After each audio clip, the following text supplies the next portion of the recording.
Finally ನಾನು ನಮ್ಮ ದೋಸ್ತ ಜಾತ್ರೆ ಒಳಗೆ ಹೊಸ ಬಿಸ್ನೆಸ್ ಸ್ಟಾರ್ಟ್ ಮಾಡ್ಕೊಂಡ್ವಿ.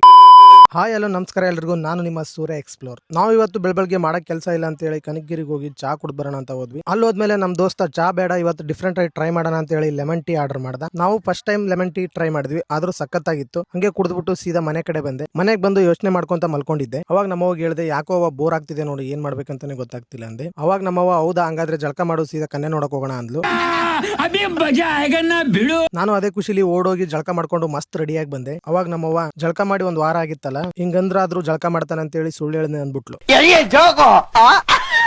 ಅವಾಗ ನಾನು ಜಳಕ ಮಾಡಿದ್ ವೇಸ್ಟ್ ಆಯ್ತಲ್ಲ ಅಂತ ಯೋಚನೆ ಮಾಡ್ಕೊಂತ ಕುಂತ್ಕೊಂಡಿದ್ದೆ. ಅವಾಗ ನಮ್ ದೋಸ್ತ ಪಕ್ಕದೂರಲ್ಲಿ ಜಾತ್ರೆ ನಡೀತಿದೆ, ಹೋಗೋಣವಾ ಅಂದ. ಅವಾಗ ನಾನು ಸರಿ ಆಯ್ತು ಹೋಗೋಣ ಅಂದೆ. ಒಂದೇ ಗಾಡಿಲಿ 4 ಜನ ಹೋಗಕ್ಕಾಗಲ್ಲ, ಹೆಂಗ್ ಮಾಡೋದು ಅಂತ ಕೇಳಿದೆ. ಅವಾಗ ನಮ್ ದೋಸ್ತ, ನಮ್ ತಾತ ಬಿಟ್ಟೋಗಿರೋ ಬುಲೆಟ್ ಇದೆ ತರ್ಲಾ ಅಂದ. ಬುಲೆಟ್ ತರ್ತೀನಿ ಅಂತ ಹೋದವನು ಈ ಗಾಡಿ ತಂದ್ಬಿಡದ. ಬಂದಿ ನೋಡ್ರಿ ಅಂದಿ. ಇರ್ಲಿ ಬಿಡು, ಯಾವ ಗಾಡಿ ಆದ್ರೇನು ಹೊತ್ಕೊಂಡು ಹೋಗುತ್ತೆ ತಾನೆ ಅಂತಂದೇಳಿ ಅದೇ ಗಾಡಿ ಮೇಲೆ ಎಲ್ಲಿ ಯಾವ ಪಾರ್ಟ್ಸ್ ಉದುರುತ್ತೆ ಅನ್ನೋ ಭಯದಲ್ಲಿ ನಿಧಾನಕ್ಕೆ ಬಂದು ಜಾತ್ರೆ ತಲುಪಿದ್ವಿ. ಅವಾಗ ನಾನು ನಮ್ ದೋಸ್ತಿಗೆ ಗಾಡಿನ ಹ್ಯಾಂಡ್ ಲಾಕ್ ಮಾಡೋದು ಹೆಂಗೆ ಅಂತ ಅಂದೆ. ಅವ್ನು ನೋಡಿದ್ರೆ ಹಿಂಗಂತ, ಅವ್ನು ಗಾಡಿ ಲಾಕ್ ಮಾಡೋದು ಹೆಂಗೆ, ಲಾಕ್ ಮಾಡೋದು ಹೆಂಗೆ, ಸರ್ಪುಡಿ ತರಬೇಕಂತ ಸರ್ಪುಡಿ ಲಾಕ್ ಹಾಕಿ ಮಾಡಿದ್ದೆ, ಸರ್ಪುಡಿಲ್ಲ. ಆಮೇಲೆ ನಾವು ಬಂದಿರೋ ಕೆಲಸ ಮಾಡೋಣ ಅಂತ ಹೇಳಿ ಜಾತ್ರೆ ಒಳಗಡೆ ಹೋದ್ವಿ. ಆಮೇಲೆ ಜಾತ್ರೆ ಒಳಗಡೆ ಹೋಗಿ ಸ್ವಲ್ಪ ಅಲ್ಲಿ ಇಲ್ಲಿ ಸುತ್ತಾಡ್ವಿ. ಬೋರ್ ಆಗ್ತಿದೆ ಅಂತ ಹೇಳಿ ಐಸ್ ಕ್ರೀಮ್ ತಿನ್ನೋಣ ಅಂತ ಹೋದ್ವಿ. ಅಲ್ಲಿ ಹೋಗಿ ಕೇಳಿದ್ರೆ ಐಸ್ ಕ್ರೀಮೇ ಇಲ್ಲ ಅಂದ್ಬಿಟ್ಟ. ಆಮೇಲೆ ಅಣ್ಣ ಬೇರೆಯವ್ರ ಕಡೆ ಇಸ್ಕೊಂಡ್ ಬರ್ತೀನಿ ಅಂತ ಹೋದ. ನಾವು ಐಸ್ ಕ್ರೀಮ್ ಗಾಡಿ ಮುಂದೆ ನಿಂತ್ಕೊಂಡಿರೋದು ನೋಡಿ ಹುಡುಗರು ಬಂದು, ಅಣ್ಣ 2 ಐಸ್ ಕ್ರೀಮ್ ಕೊಡು ಅಂದ್ಬಿಡೋದ.